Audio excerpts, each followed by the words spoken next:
Thank you, Mr. Speaker. I thank the gentleman for yielding and for his very moving and profound statement on democracy and democratic freedoms in Hong Kong. Thank you for your leadership, Mr. Chairman, for bringing this important legislation to the floor.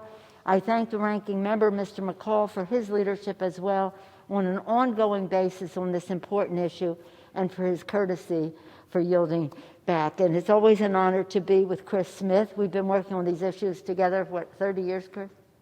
A very long time, to demonstrate the bipartisan nature of the support that we have for democratic freedoms in Hong Kong, in the House and in the Senate, bicameral and bipartisan.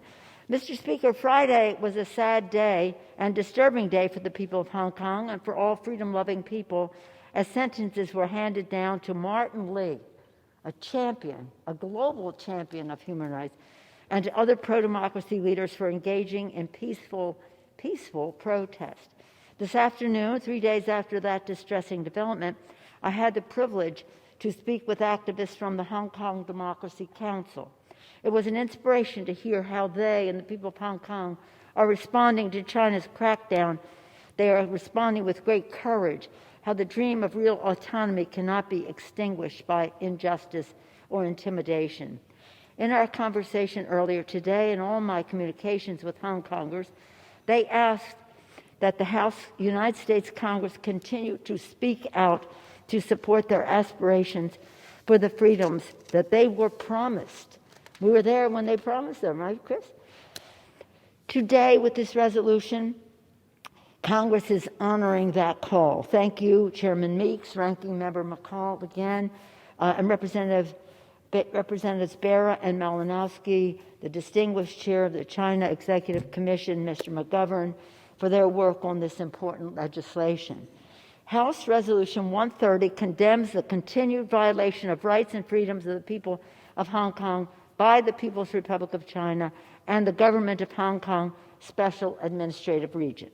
It states that China continues to, quote, disregard its international legal obligation under the Joint Declaration, which mandates, among other pledges, that Hong Kong would enjoy a high degree of autonomy and, quote, the personal rights and freedoms of the people of Hong Kong would be protected by the law.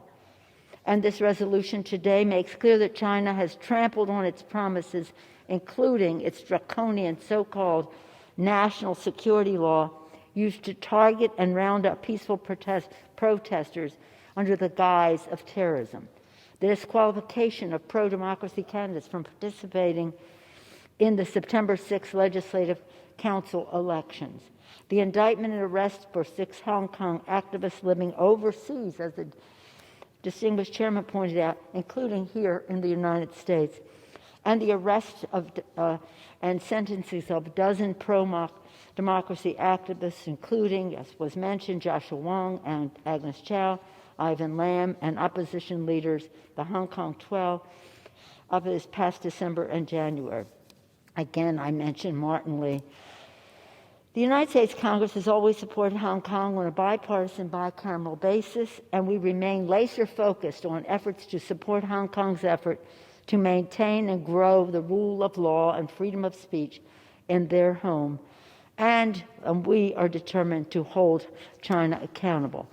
Our response must include further strengthening our work with international coalitions. This has to be multilateral. Passing legislation in addition to this resolution to support Hong Kong, building on the passage of the Hong Kong Human Rights and Democracy Act of 2019. Our legislative response must also address the plight of Uyghurs and Tibetans and the violation of their rights in China. And we must continue to use our platform to speak out about Beijing's crackdown on the global stage and ensure that the voices that the Chinese government are trying to silence are heard. In response to our focus must be on human rights. As I always say, if we do not speak out for human rights in China because of commercial interest, then we lose all moral authority to speak out on human rights anywhere in the world.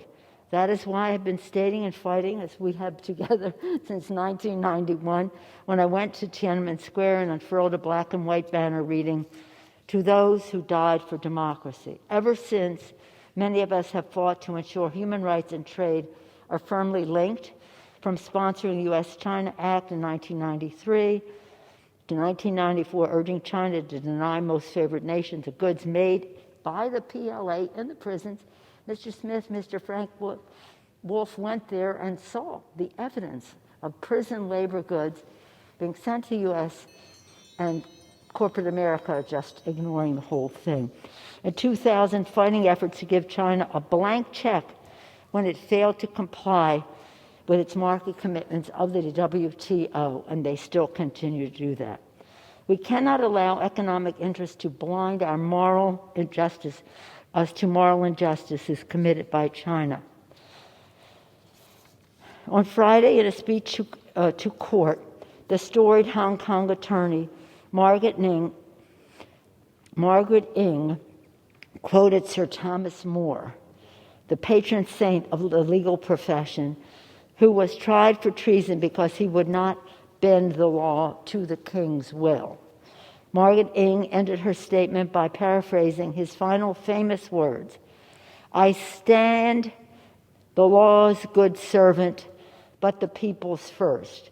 For the law must serve the people, not the people the law."